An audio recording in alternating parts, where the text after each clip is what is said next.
Salam sejahtera untuk kita semua. Pelajaran Sekolah Sahabat dengan tema utama 3 Pekabaran Kosmis. Pelajaran ketiga, Injil yang Kekal. Rabu, 12 April, ke seluruh dunia. Bacalah lagi Wahyu 14 ayat 6. Sudah sejauh manakah penyampaian pekabaran Injil kekal tersebut, dan mengapa jawabannya penting bagi kita dan misi kita dan panggilan kita sebagai gereja? Karena sudah mendesak, pekabaran yang pertama dari pekabaran 3 malaikat ini, Injil kekal, itu harus diberitakan kepada semua bangsa, suku, bahasa, dan kaum. Ini adalah misi yang begitu besar, begitu luas, begitu hebat, dan begitu komprehensif sehingga memakan banyak waktu. Hal ini menuntut upaya terbaik kita dan membutuhkan komitmen total kita.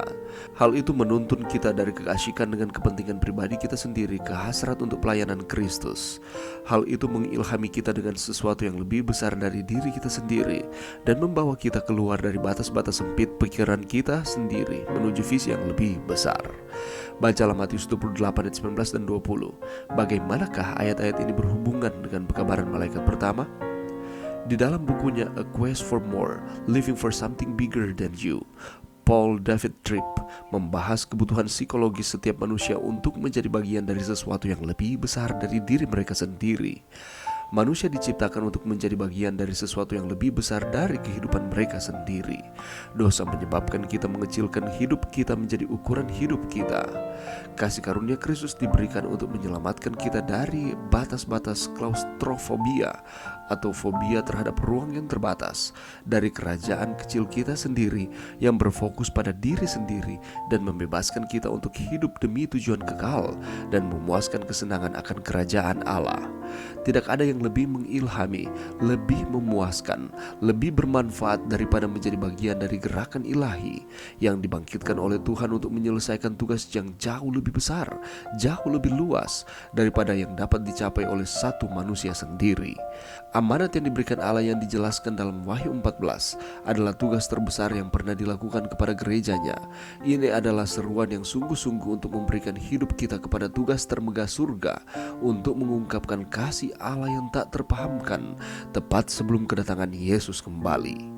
Apakah pengalaman Anda terlibat dalam sesuatu yang lebih besar dari diri Anda sendiri? Bagaimanakah pengalaman itu membantu Anda memahami inti dari pelajaran hari ini? Juga, apa yang bisa lebih besar daripada digunakan oleh pencipta alam semesta untuk membuat perbedaan abadi di alam semesta itu? Pelajaran yang bisa kita dapatkan pada saat ini, Kristus telah memberikan tanda-tanda kedatangannya. Ia menyatakan bahwa kita dapat mengetahui bila ia sudah dekat, malah sudah di muka pintu. Ia mengatakan tentang mereka yang melihat tanda-tanda ini, sesungguhnya angkatan ini tidak akan berlalu sebelum semuanya itu terjadi. Tanda-tanda ini sudah kelihatan. Sekarang kita mengetahui dengan pasti bahwa kedatangan Tuhan sudahlah dekat. Langit dan bumi akan lenyap, katanya, tetapi perkataanku tidak akan berlalu. Saat yang tepat kedatangan anak manusia yang kedua kalinya adalah rahasia Allah. Dan dalam nubuatan tentang kebinasan Yerusalem, Yesus Kristus berkata, dan karena makin bertambah-tambahnya kedurhakaan, maka kasih kebanyakan orang akan menjadi dingin. Tetapi orang yang bertahan sampai pada kesudahannya akan selamat. Dan Injil kerajaan ini akan diberitakan di seluruh dunia menjadi kesaksian bagi semua bangsa. Sesudah itu barulah tiba kesudahannya. Nubuatan ini akan digenapi lagi. Kejahatan yang melimpah pada zaman itu terdapat pula dalam generasi kita pada saat ini di akhir zaman ini. Demikian juga dengan ramalan mengenai pemberitaan Injil. Di dalam Wahyu pasal 14 mengatakan Injil kekal. Sebelum kejatuhan Yerusalem, Paulus menulis ilham oleh Roh Kudus menyatakan bahwa Injil sudah diberitakan kepada seluruh alam di bawah langit. Kolose 1:23. Demikian juga sekarang, sebelum kedatangan anak manusia, Injil yang kekal harus diberitakan kepada semua bangsa dan suku dan bahasa dan kaum. Wahyu 14 ayat 6 dan 14. Allah sudah menetapkan suatu hari pada waktu mana ia dengan adil akan menghakimi dunia. Kristus mengatakan kepada kita bila hari itu akan tiba. Ia tidak akan mengatakan bahwa segenap dunia bertobat, melainkan bahwa Injil kerajaan ini akan diberitakan di seluruh dunia menjadi kesaksian bagi semua bangsa. Sesudah itu barulah tiba kesudahannya. Oleh memberitakan Injil itu, kita diberi kuasa untuk mempercepat kedatangan Tuhan. Kita bukan saja menunggu, melainkan mempercepat kedatangan hari Allah. Sekiranya jemaat Kristus telah melakukan pekerjaan yang ditunjuk baginya sebagaimana yang ditentukan oleh Tuhan, segenap dunia sudah seharusnya diberi amaran sebelum masa ini. Dan Tuhan Yesus Kristus sudah datang ke bumi kita ini dalam kuasa dan kemuliaan besar. Mereka yang berjaga-jaga sebelum kedatangan Tuhan tidaklah menunggu dalam keadaan berlengah-lengah. Sambil berjaga-jaga dengan penuh kewaspadaan, mereka pun bekerja dengan tekun, karena mereka mengetahui bahwa Tuhan sudah di muka pintu. Semangat mereka lebih hidup untuk kerjasama dengan kecerdasan ilahi dalam bekerja untuk keselamatan jiwa-jiwa.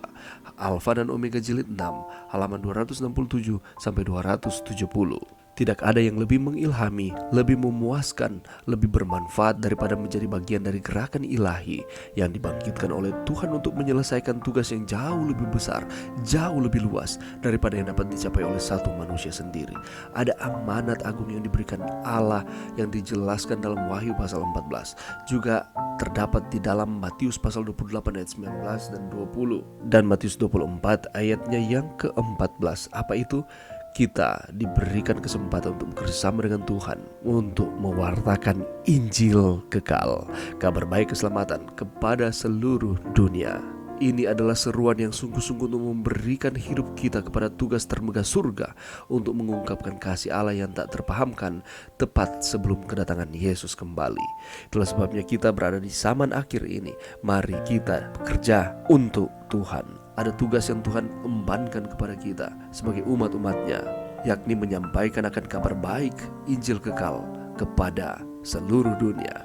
Pada hari ini atau seterusnya, mari kita sampaikan kabar baik keselamatan Injil kekal ini kepada setiap orang. Mari berdoa. Terima kasih Tuhan atas firman-Mu pada saat ini. Bantu kami Tuhan untuk dengan tekun mengabarkan kabar baik keselamatan Injil kekal kepada seluruh dunia. Ini doa kami Tuhan, di dalam nama Yesus. Amin.